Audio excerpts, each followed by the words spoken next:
ჩვენ ახლა ამჯერად უკვე ხელოვნებიდან სპორტში უნდა გადმოვინაცვლოთ და თქვენი სხეული გავაღვიძოთ ჩვენთან ერთად, ჩვენს სხეულთან ერთად. იმიტომ ზურა რომ ზაფხული გვიახლოვდება და შესაბამისად ფორმაში ჩადგომა სულ უფრო და უფრო აქტუალური ხდება ალბათ. ყველას გვაქვს სხეულის ესა თუ ის პრობლემური ზონა, რომელიც გვინდა რომ უფრო უკეთესად გამოიყურებოდეს. სწორედ ამას გვასწავლის დღეს ჩვენი სტუმარი, პერსონალური ფიტნეს ინსტრუქტორი მაგდა ილურიძე. გვასწავლის იმას თუ როგორ გავხადოთ ჩვენი სხეულის ესა თუ ის ფორმა ჩვენთვის უფრო სასურველი და მიმზიდველი. ზურა მაგდა დილამშვიდობისა. ზურა ისე დაიწყო ვარჯიში უკვე რომ დარწმუნებული ვარ 1-2 ზონა ექნება რომელიც უნდა რომ გამოასწოროს. მე დავიწყე შეხურება ხო ძალიან მნიშვნელოვანია, მაგრამ სანამ ვარჯიშს დავიწყებ. გულის კუნთი უნდა მოემზადოს დატვირთვისთვის, ასევე ჩვენი სახსრები მოემზადოს დატვირთვისთვის და შემდეგ უკვე გადავალთ ვარჯიშებზე. პირველ რიგში ძალიან დიდი მადლობა მოწვევისთვის. მიხარია რომ თქვენი ეთერის საშუალებით იმ ადამიანებს, ვისაც არ აქვს შესაძლებლობა დარბაზში იაროს და ასე შემდეგ, თქვენი ეთერის საშუალებით მიიღებენ ინფორმაციას თუ როგორ გაუმჯობესონ საკუთარი თავი და სხეული. ზუსტად ეს იყო ჩვენი მიზანიც და მადლობა შენ რომ არ გითხარი უარი და ჩვენს ტელემაყურებელს გაუზიარებთ ახლა თქვენს გამოცდილებას და ცოდნასაც. კარგი, თან პარალელურად ვარჯიშები დავიწყოთ და ერთი ასეთი კითხვა მაქვს, შესაძლებელია თუ არა კონკრეტული ზონის გათხელება, გამოსწორება, გალამაზება, ისე რომ სრულად წონაში არ დავიკლოთ. აი კონკრეტული ზონის შეცვლა თუ შეგვიძლია. ისიც როგორ რაღაცა ზოგადად სხეულის ანატომიიდან და მისი მექანიზმიდან გამომდინარე, წონაში კლება ხდება მთლიანად, წონაში მატება ხდება მთლიანად. თუმცა ჩვენ კონკრეტულ ადგილებზე შეგვიძლია ვარჯიშების შესრულება, რომელიც ვიზუალურად უფრო მეტად შეკრავს კუნთს და ლამაზ ფორმას მისცემს. კვება კი არის ის ნაწილი, რაც მიმართულებას აძლევს ორგანიზმს, საით უნდა წავიდეს, ცხიმი მოიკლოს, კუნთი გაიზარდოს და ასე შემდეგ. ყველაფერი შესაძლებელია თუ მონდომებაა და ცოდნა და სურვილი. კი ბატონო, მაშინ მონდომება გვაქვს და დავიწყოთ უკვე ვარჯიშები. მუსიკა გჭირდება. მუსიკა გჭირდება. მუსიკის თანხლებით ვარჯიშობთ ყველა ერთად, მოკლედ. ჯერ როგორც შენახსენე, გავხურდეთ ხო? მინიმალურ დონეზე. აუცილებლად შევხურდეთ. მარჯვნივ თავი. თქვენც ჩვენთან ერთად შეგიძლიათ. გადავიდეთ მხრებზე. არავის არ წინა მხარეს. არაფერი არ დაგაკავდება პირიქით. ძალიან ბევრ რაღაცას. ეს უბრალოდ მხოლოდ გახურება და ძალიან აუცილებელია. კი, აუცილებელი ნაწილია. აი მე რა კარგია. ზედა ნაწილიც ეს ასიამოვნოა. აბა წავიდა ვარჯიში. რა კარგია დილიდან. ზედა ტანიში შევაჩეროთ და წელის კორპუსი დავატრიალოთ. ოჰო. აი ასე, მარჯვენა მხარეს, მარცხენა მხარეს. გავიწელოთ ახლა. არგია. საკმარისია. ეს არის ის მინიმალური, რაც დროში შეგვიძლია შემდეგ ცოტა ცლად გავაკეთოთ. ეხლა ეთერის არ გვაძლევს იმის საშუალებას, რომ ხანძლივი იყოს ეს პროცესი. მაგრამ მაინტერესებს, ბევრი ადამიანი აი მხოლოდ გახურებით შემოიფარგლება ხოლმე დილაობით. ეს საკმარისია იმისთვის, რომ რაღაც გარკვეული ფორმები შევინარჩუნოთ. ფორმებისთვის ვფიქრობ, რომ ეს საკმარისი არ არის. თუმცა რა თქმა უნდა, სხეული იღვიძებს და ემზადება აქტიური დღის რეჟიმისთვის, შესაბამისად ძალიან კარგი იქნება, რა თქმა უნდა. კი, კი, საკმარისია. ვისაც დილას არ გვაქვს დრო საღამოს რომ გავაკეთოთ ეს ვარჯიშები. როგორ რაღაც არის ეს მთელი დღის განმავლობაში ადამიანის დახარჯული ენერგია რაც არის, ის გვაძლევს რეალურად შედეგს. ჩვენი კალორიული დღის მონაცემი, ჩვენი ფიზიკური აქტივობა, ესე საბოლოო ჯამში ერთად იძლევა იმ შედეგს, რასაც ჩვენ ვიღებთ და ხო და დავიწყოთ ახლა შედეგი გვინდა ჩვენ. რას ვაკეთებ? ავირჩიოთ ზონები. ქალების შემთხვევაში ძირითადი პრობლემა, რაც არის ხოლმე პრობლემური ზონა, ეს არის აი ეს მოშვებული ადგილები. ამიტომ რამდენიმე ტრიცეპსის ვარჯიში გავაკეთოთ. კი ბატონო, კაცებსაც არ გვაწყენს, ასე რომ შეგვიძლია, კი, ნამდვილად. ინვენტარს რაც შეეხება, სახლში შეგვიძლია გამოვიყენოთ ჰანტელები, დაბლწონიანი 1 კილოგრამიანი, 2 კილოგრამიანი, ასევე ჯოხებით შეგვიძლია ვარჯიშები შევასრულოთ, ასევე პატარა ბოთლები. კი, ესეც შესაძლებელია, რა თქმა უნდა, რაც წონასთან ასოცირდება, ასევე შეგვიძლია გამოვიყენოთ სკამი, თუ როგორ ამას გაჩვენებთ. მაგალითისთვის, მოდი გავაკეთოთ ესეთი ყარაც დაეყრდენით.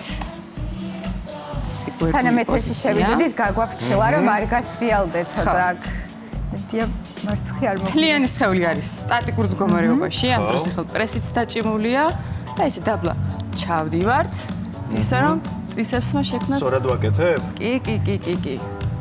შეგრძნების დონესაც დააკვირდი. ნახე. ამ შემთხვევაში მუხლს არსებითი მნიშვნელობა არ აქვს.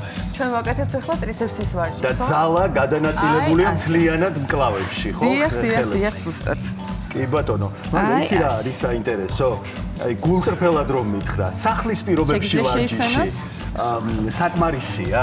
საკმარისი არის იმ შემთხვევაში თუ კი კვებასაც ძალიან დიდ მნიშვნელობას ვანიჭებთ. აი კვებასა და ვარჯიშის შორის პროცენტული მაჩვენებლით რა როლი აქვს კვებას და რა როლი აქვს ვარჯიშს? პირდაპირ თქვა? პირდაპირ. შემიძლია თქვა რომ 70% არის კვება და 30% არის ფიზიკური აქტივობა. აი ამდენად მნიშვნელოვანია ის, რასაც მივეკმებთ დღის განმავლობაში და რამდენჯერ. რა თქმა უნდა. ძალიან ბევრი ფაქტორია. ფიტნესის სფეროში ჯანსაღი ცხოვრების წესი არის ესეთი ჯაჭვური ბმა, რაც რეალურად აი ამ ბმებს, ამის დარღვევა არ გვაძლევს შედეგს. თუ ამ ჯაჭვს მივყვებით და ვიცავთ ყველაფერს თანმიმდევრულად, შედეგით სახეზეა ხოლმე ყოველთვის. მაგრამ ამ ვარჯიშებით შეგვიძლია ხელის ჩათხელება თუ აი ხშირად არის რომ ქალბატონების შემთხვევაში ხელი უფრო მეტად მკვრივდება და თუ მაგალითად უბრალოდ დათხელება მინდა ხელის, არის თუ არა აი ამ ვარჯიშით შესაძლებელი. კარგად. მოსინჯოთ. შესაძლებელია ის რომ უბრალოდ მოშვებული კანი აქ რაც არის, როცა ადამიანი არ ვარჯიშობს, ის კუნთით შედარებით მოდუნებულია, ხო, რა თქმა უნდა. როგორც კიდევ შუა ადამიანი ვარჯიშს დაიწყებს და კონკრეტულ კუნთს ავარჯიშებს, კუნთი შეიკრება და ბევრად უფრო მკვრივი იერსახე აქვს და ხელის ბევრად ჩანს. პრაქტიკაში ძალიან ბევრი ადამიანის ცხოვრებაში შევხვედრილოთ იმას, რომ დაუშვათ წონაზე არ არის სხვაობა, სასწორი აჩვენებს ერთი და იგივე წონას, მაგრამ ვიზუალურად სრულიად სხვადასხვა ადამიანი. ეს ნიშნავს იმას, რომ ესე იგი ვარჯიში ძალიან დიდ როლს ასრულებს ადამიანის ცხოვრებაში. შემდეგ ვარჯიშზე გადავიდეთ. მოდი ისევ ტრიცეპსის ვარჯიში გავაკეთოთ, ზოგადად. ახლა უკვე აი ასე გადავიხაროთ. ხო. იდაყვები. ხო. აი ასე. და გავჭიმოთ და იხრება ხელი. ამ შემთხვევაში ხელში შეგვიძლია, რა ვიცი, თუ საკმარისი განტელი შეგვიძლია, ბოთლი შეგვიძლია დავიჭიროთ. წავსე შეგვიძლია, რა ვიცი, ტყემლის ბოთლი. ესე შესაძლებელია. გაჩნია რა შეიძლება. ეს ყველაფერი ასევე შესაძლებელია შესრულდეს დგომით პოზიციაში. როგორც უფრო კომფორტულია ადამიანისთვის. და რამდენჯერ უნდა გავაკეთოთ თითოეული ვარჯიში? საწყის ეტაპზე 15 გამეორება, 3ჯერო შევასრულოთ, რამდენიმე 30 წამიანი შესვენებებით, სრულიად ნორმალურია. მაგრამ ძირითადად ქალბატონების პრობლემა არის ხოლმე გვერდები და ყველა ქალბატონს გსურს რომ მქონდეს ჩათხელებული ეს ნაწილები. მოკლედ, გვერდებისთვის და საჯდომისთვის ყველაზე გავრცელებული ვარჯიში ეს არის ჩაჯდომა. ასევე ხიდი. ჩვენი ეთერის საშუალებით არ გვაქვს ინვენტარი შესაბამისი, თუმცა რაც შეგვიძლია, მოდი ის ვარიაციები გავაკეთოთ. ხო, ჩვენი მთავარი მიზანიც ის იყო, რომ აი მინიმალური ინვენტარით მაქსიმალური რა შეგვიძლია გავაკეთოთ სახლის პირობებში. მაქსიმალური შედეგი კი ბატონო. სკამი შეგვიძლია გამოვიყენოთ ასევე ჩაჯდომისთვის და ჩვენი უსაფრთხოებისთვის, ოღონდ არ გაგვისრიალდეს. ხო. ფეხების პოზიცია მხრების სიგანემდე ოდნავ განზე, აი ესე. ზურგის და წელის ქორიას გასწორებული, აი ეს პოზიციაში და თითქოს ცოტა ახლოს მივიწიოთ, თითქოს სკამზე უნდა დავჯდეთ, ისე რომ ეცადეთ ჩვენი მუხლები ფეხის სწორებს არ გაცდეს. იდეალურია, მინდა გითხრა. გაგზელე? ყოჩაღზურა. აი ასე.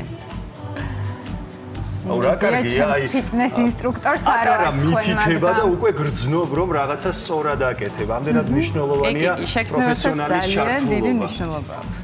აი როგორ უნდა მივხვდეთ სახლის პირობებში რომ ამა თუ იმ ვარჯიშს სწორად ვაკეთებთ? აი შეგრძნების დონეზე, მაგალითად რა დროს რა კუნთი უნდა იჭიმებოდეს? აი ამ შემთხვევაში ტრიცეპსის შემთხვევაში ჩვენ რაც შევასრულეთ, აუცილებლად ვიგრძნობდით აი ამ ნაწილის დაჭიმულობას. ამ შემთხვევაში ჩაჯდომის დროს ფეხის წინა და უკანა ნაწილი საჯდომით ზურგით სტატიკურ მდგომარეობაშია, შესაბამისად ეს შეგრძნებებიც გვექნება. კი ბატონო, კვების რეჟიმი ვახსენეთ ჩვენ. აი ბევრ სხვადასხვა ადამიანს სხვადასხვანაირი კვების რეჟიმი აქვს გადატვირთული ცხოვრების წესიდან გამომდინარე ვერ ახერხებენ ხოლმე რამოდენიმეჯერ მირთმევას დღის განმავლობაში ამას რეალურად აქვს მნიშვნელობა ანუ ბევრჯერ კვებას დღის განმავლობაში რამდენჯერ უნდა ვიკვებოთ თუ ვარჯიშობთ თან სამჯერ კვება არის ის მინიმალური რაც კარგი ადამიანის ორგანიზმისთვის ერთხელ ჭამა არ არის კარგი იმიტომ რომ ჩვენი მუცლის დიაფრაგმა ცოდოა კუჭიც ცოდოა იმიტომ რომ გადაიტვირთება ძალიან სამჯერ არის იდეალური და ესეთი რეკომენდაციის სახით ვიტყოდი რომ ცილად ცხიმი ნახშირწყალი რაც არის ასე თუ ისე ადამიანები ერკვევიან მაქსიმალურად ეცადონ რომ დღის პირველი ნახევარი 4-5 საათამდე მიიღონ ცილა ნახშირწყალი და ბოსტნეული აუცილებლად და საღამოს საათებში მხოლოდ ცილა და ბოსტნეული და ასევე ვარჯიშამდე და ვარჯიშის შემდეგ რა ინტერვალი უნდა დავიცვათ რომ არ შეგვაწუხოს